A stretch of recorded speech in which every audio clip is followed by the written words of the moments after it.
India and the United Kingdom on Thursday signed a landmark free trade agreement, which, starting next year, will see 99% of Indian exports enter the UK duty-free, while reducing tariffs on British products such as cars and whisky.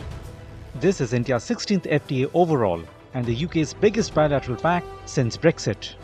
Commerce Minister Piyush Goyal and his counterpart Jonathan Reynolds signed the pact in London. From UK's perspective, they need to in some way resuscitate their economy. They need to look at supply chains which are beyond EU and beyond China. India definitely with, the kind of tariffs, tariff threat that is looming all over, it makes sense for us to open different markets. And I think what India is looking at from this deal is not just a market opening up, but a significant exchange of technology, of capital, and especially in areas where we would need more. Under the pact, which has been termed Comprehensive Economic and Trade Agreement or CETA, tariffs on Scotch whisky will be reduced from 150% to 75% immediately and further lowered to 40% by 2035. On automobiles, India will reduce import duties to 10% over 5 years, down from the current rate of up to 110% under a gradually liberalized quota system.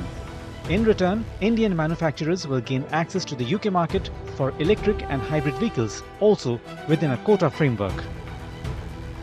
What India is offering that, we are going to reduce the customs duty on about 90% of the tariff line items when goods come to India. If you talk about consumer, which means, the whiskey and which is currently taxed at 150% by Indian government, will straight away reduce to 75%, and gradually, it will reduce to another 40%, giving big access, to the UK whiskey manufacturers of Indian market. Is another very important sector for UK, which will increase. Third, which is a service sector, and again, very historical deal.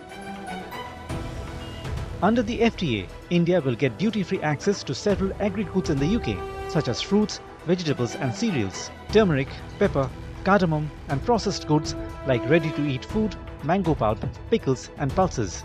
Marine products such as shrimp, tuna, fish meal and feeds will become completely duty-free once the pact comes into force.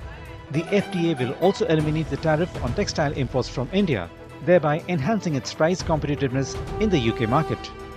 Products that are poised for exponential growth include ready-made garments, home textiles, carpets and handicrafts. Agricultural products. UK imports over 34 or 37 billion is the rough number that I read somewhere, that over $34 billion worth of goods are imported in UK from agri sector, where India is less than $1 billion.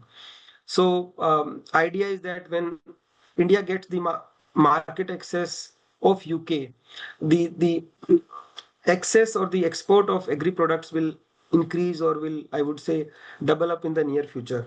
So these are the key sectors from India's standpoint which are expected to get benefited. Let me summarize one more time: textile, generic drugs, medical devices, leather goods, and chemical sectors, all because of the reduction in customs duty.